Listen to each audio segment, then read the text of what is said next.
بسم الله والابن والروح القدس الإله الواحد آمين. تحل علينا نعمته وبركته من الآن وإلى الأبد آمين. داود النبي اختبر الله وأعطانا هذه المشورة. ماذا يقول في مزمور إنجيل هذا الصباح المبارك؟ أمسكت بيدي اليمنى وبمشورتك هديتني وبالمجد قبلتني، وأنا فخير لي الاتصال بالله وأن أجعل على الرب اتكالي، لأنه أخبر بكل تسابيحك في أبواب ابن الصهيون. تعرف على الله من صغره، وعندما سنده الله في أمور كثيرة جدا جدا جدا أعطانا هذه الخبرة الروحية. فيقول أمسكت بيدي اليمين أو اليمنى، أنت اللي عضدتني، أنت اللي سندتني في كل أموري، بمشورتك أهديتني، كنت أتعلم منك الكثير وأشرت علي بالكثير، فعشان كده قبلتني بالمجد. وهنا الآية اللي هنتكلم بنعمة المسيح في هذا الصباح المبارك: أما أنا فخير لي الاتصال بالله وأن أجعل على الرب اتكالي. أما أنا فخير لي الاتصال بالله وأن أجعل على الرب اتكالي. ماذا تريد يا داود أن تقول؟ يريد أن يخبرنا بأن الاتصال بالله عظيم جدا للإنسان. الاتصال بالله معناه إن هو يسندني، هو يقويني، هو يحميني، هو اللي يستر علي، هو اللي يعونني في كل أموري، أكون قريب لي. ده هو الاتصال بالله. وعندما نرى رجال الله القديسين كيف كانت علاقتهم بالله قديما، مثال هابيل صديق كان له علاقة قوية بالله، وكان يقدم من ثمان غنمه أبكاره لله، فالله كان يتنسمها أو يأخذها بشكر وبفرح. لهذا طلب أن يكون قريبا لله، وكان الله قريبا من هابيل بدلا من أخيه الشرير قايين، وعاش في سلام وهدوء إلى أن أخذه الله ومات. أيضا أخنوخ رجل بار قديس عاش ما يقرب من 300 سنة، كان يصنع الخير دائما، وكان يبكت الأشرار على خطاياهم، وكان يحزن من الشر الذي كثر في العالم، فأحبه الله وكان الله صديقه. وشوفوا ماذا يقول الكتاب: وصار أخنوخ مع الله والله أخذه عنده. أخذه لأنه كان يحبه، صعد إلى السماء وهو حي وما زال حيا إلى اليوم الأخير. علاقته بربنا كانت قوية، عشرته بربنا كانت قوية، والله كذا إن أخذه أيضا إلى السماء. أيضا أخنوخ، أيضا نوح كان برا كاملا في جيله وكان مع الله. أيضا رأى الشر ملأ البشرية أو ملأ العالم، والله نظر من السماء وأراد أن يمحو العالم بالطوفان، ولكن عشان علاقته قوية بالله فالله شفق عليه وأخبره بماذا يريد أو ماذا يفعل، وصنع الفلك ونجا نوح وأولاده وزوجاتهم، والعالم كله أبيد بالطوفان، فأصبحوا خليقة جديدة لعالم جديد.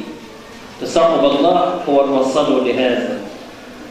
أيضا موسى النبي كانت علاقته بالله قوية، وكان يعرف الله معرفة جيدة، وكانت علاقة فيها سمو وفيها رؤى وفيها أيضا يسمع صوته، فالله كان دايما يسنده. وأيضا أخبره الله أنه يخرج شعب بني إسرائيل من مصر، وكان راعيا له في البرية. والأجمل من ده كله الله تراءى له وسمع صوته وأخذ الشريعة من يديه من على الجبل، فكانت علاقة قوية جدا جدا. وفعلا موسى كليم الله الذي رأى الله أيضا بصور متنوعة. وأيضا داود زي ما أخبرتكم عاش مع الله بقوة واختبر الله بقوة، لدرجة قال ذوقوا وانظروا ما أطيب الرب. من حلاوة ربنا ليه قال ذوقوا وانظروا ما أطيب الرب. واختبره في أمور كثيرة وسنده الله في أمور كثيرة، حتى عندما أخطأ الله صفى عنه. إن العلاقة قوية بينه وبين الله. بيقول هنا أما أنا فخير لي الاتصال بالله. عشرتنا مع ربنا بتبقى جميلة وحلوة، والأفضل يكون لنا علاقة قوية بالله، لأن إحنا اللي نستفاد في النهاية. أيضا في العهد الجديد نجد التلاميذ رأوه رؤيا العين، أكلوا معه، تلامسوا معه، سمعوا كلامه، رأوه بأعينهم، وسمعوا أحاديثه ومعجزاته رأوها بعيونهم، فعاشوا فترة من أجمل فترات حياتهم، إذ كان الله ملاصقا لهم في كل خطواتهم. ومع هذا تمتعوا به أكثر وأكثر، وعندما ذهبوا للبشارة تمسكوا به أكثر وأكثر، وضحوا بكل ما يملكون حتى الدم، لأنهم عاشوا الله وحبوه وأيضا وثقوا فيه، والله كان دائما يسندهم. بولس الرسول أيضا عندما تعرف على الله أحبه أكثر وأكثر، لدرجة أن في رؤية من الرؤى ذهب إلى السماء الثالثة وصرخ وقال ما لم تره عين ولم تسمع به أذن ولم يخطر على قلب بشر ما أعده الله للذين يحبونه. عاش مع ربنا بكل قوته، اختبر ربنا، كان الله دائما يسنده في أمور كثيرة جدا جدا جدا، لدرجة لما سجن في مرة وفي الليل ظهر له ملاك الله وقال له قوم اطلع وبشر بالكلمة ولا تسكت لأن الله معك. وهكذا باقي التلاميذ أو باقي الرسل. وأيضا عندما نقرأ في سير أبائنا القديسين المتوحدين والرهبان، واحد زي الأنبا بولا 70 سنة في البرية لا يعلم عنه إنسان شيء ولا يعرفه إنسان، ماذا كان يفعل؟ وما هي التعزية بتاعته؟ قال لك تعزيتي كانت في عشرتي بربنا، حبيت ربنا فربنا سندني. نقول له 70 سنة وانت محتمل هذا الجو أو هذه العيشة، قال لك ربنا هو الذي كان يهون علي هذه الأيام، لأن محبة ربنا كانت تنسيني كل شيء. واحد زي الأنبا أنطونيوس بنفس الصورة عاش أيضا في البرية سنين طوال، ولكن الله كان دايما يعزيه ويسنده. ويقال عن الأنبا أنطونيوس مرة بعض الفلاسفة سمعوا عنه قالوا عايزين نعرف ما حكمة هذا الرجل الذي كثر الكلام عليه، فقال لك راحوا له وذهبوا إليه إلى المغارة، فلقوها مغارة بسيطة جدا، مكان صغير حقير لا يوجد فيه شيء إلا القليل، قليل القليل كمان. فكانوا متوقعين هيجدوا عنده مخطوطات ويجدوا عنده أشياء كثيرة جدا فليسوف زيهم. وبعد كده لما شافوا الجو البسيط جدا ولقوا العيشة دي عيشة بسيطة جدا جدا جدا، قالوا له يعني احنا كنا مطلوعين غير هذا. ما الذي يجبرك أن تكون في هذا المكان؟ إيه اللي مخليك قاعد ما تنزل للعالم وخلي فكرك وحكمتك الناس تعرفها؟ إيه اللي معزيك في هذا المكان؟ قال لهم الله الذي سكن في قلبي هو سبب تعزيتي. جميل على الإنسان أن يعرف الله ويحب الله. أبائنا الشهداء القديسين عندما نقرأ سيرهم وعندما نتعرف عليهم نستغرب ونقول كيف احتملوا كل هذه العذابات والألمات، عذابات لا تخطر على بال الإنسان، كيف احتملوها؟ ولكن يخبرون أن عشرتهم مع الله هي اللي ادتهم قوة. وحقيقة يا إخوتي كل أبائنا الشهداء الذين سفكت دماءهم من أجل حبيبهم يسوع المسيح كان يتراءى لهم الله في كل ضيقاتهم، وقبل ما يتنيحوا أو تقطع رقابهم وتؤخذ أرواحهم إلى السماء كان يظهر الله بمجد عظيم لهم ويخبرهم ويقول لهم خلاص وقتكم انتهى، هتذهبوا إلى السماء بكاليل سماوية. فكانت تعزيات مفرحة وقوية جدا جدا جدا. صور وأمثلة للذين عاشوا مع الله والتصقوا بالله. نحن أيضا يجب علينا أن يكون لنا هذا الفكر وتكون لنا أيضا هذه السيرة التي فيها نعرف الله معرفة حقيقية ونحب من كل قلوبنا ونتجه إليه ونتمسك به وأيضا نلتصق به، يعني عشرتنا تكون قوية معاه، وكل من التصق بالله لا يندم أبدا، لأن التعزيات من السماء تعطيه هذا الكلام أو الالتصاق أو المحبة لربنا. ربنا لما تكون أنت معاه أو هو قريب منك تشعر بفرح غريب جدا، تشعر بفرح غريب جدا. تسمع مثلا بأمور متعبة أو أمور مؤلمة لكن تلاقي ربنا مديلك سلام وهدوء، مديلك سلام عجيب جدا. طب يا رب جاي هذا السلام ازاي؟ قال أنا إله السلام ومن يمتلكني يمتلك السلام.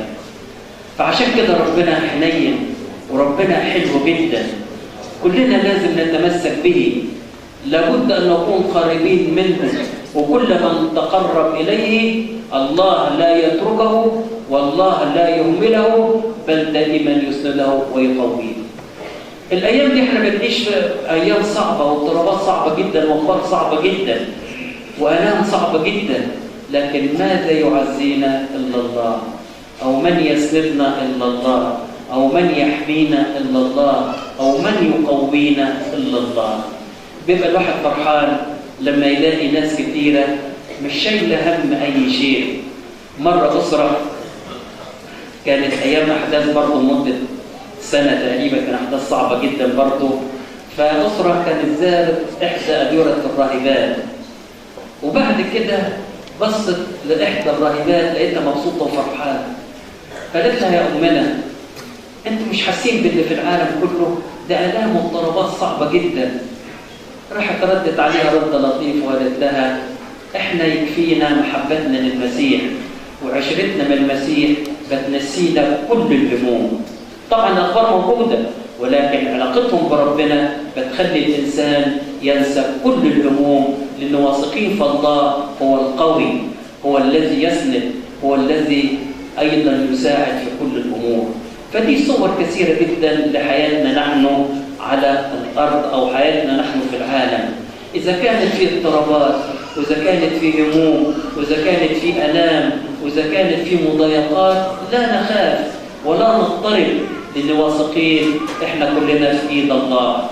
ده الشعر من رؤوسكم لا تسقط إلا بإذني، ما تخافوش، عيني عليكم طول العام، أنتم ملكي، أنا معكم كل الأيام وإلى انقضاء الدهر. كلام جميل وحلو ربنا بيدينا وبيطمنا عليه. أختم كلامي بشاب من الشباب اسمه كان فرج حبيب، كان من شباب شبرا كنيسة أنطونيوس. كان هذا الشاب بعيد عن ربنا خالص خالص، ملوش علاقة بالكنيسة، مسيحي بالاسم يعني، وكل مرة زمايله وأصدقائه تعال احضر اجتماع، تعال احضر الكنيسة، كان يرفض. وفي يوم من الأيام من كتر الإلحاح والطلب قال لهم احضر المره دي هذا الاجتماع، وبعد كده ما حدش منكم يقول لي تعال تاني. قالوا موافقين. حضر الاجتماع وربنا تلامس مع قلبه، خرج متاثرا بالكلمه، متاثرا بالكنيسه. وبعد كده في الليل شاف رؤيه عجيبه جدا. شاف الست العذراء جايه وماسكاه من ايده وقال له تعال اوري لك مكان الاشرار اللي بعيدين عن الله. ورده اماكن صعبه جدا والام صعبه جدا وصراخ صعب جدا. قال لها مشيني مشيني، مش قادر احتمل. قالت له تعال اوريك المكان الاخر المفرح لرجال الله. شاف مجد لا يوصف، ناس او اشخاص عايشين في فرح وهدوء وفي كرامه لا توصف ومجد لا يوصف. وبعد كده في الاخر شاف كرسي فاضي. بيقول له الكرسي ده ترى مين هيقعد عليه؟ قال له ده بتاعك انت، اذا فعلا انت رجعت عن طريقك ومشيت مع ابن يسوع المسيح. آمن الرؤية وقرر ان يترك كل ما هو فيه من عناد أو من بعد عن الله، وتمسك بالله بقوة، وتغير تغيرا كاملا كبير جدا، لدرجة في نهاية حياته مات صغير في السن.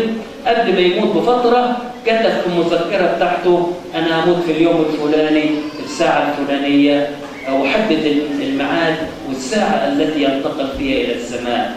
شوفوا ربنا اداله النعمه دي. وكان الناس بتقول لما يشوفه كان دايما ينعزل كتير او يختلي بنفسه كتير، وكان شاب يعني لوحده يظهر ساكن مش حد معاه. فكان يقول لك لما كان نقوم في الليل نلاقي اوضته منوره وهو يرفع صلوات كثيره لله.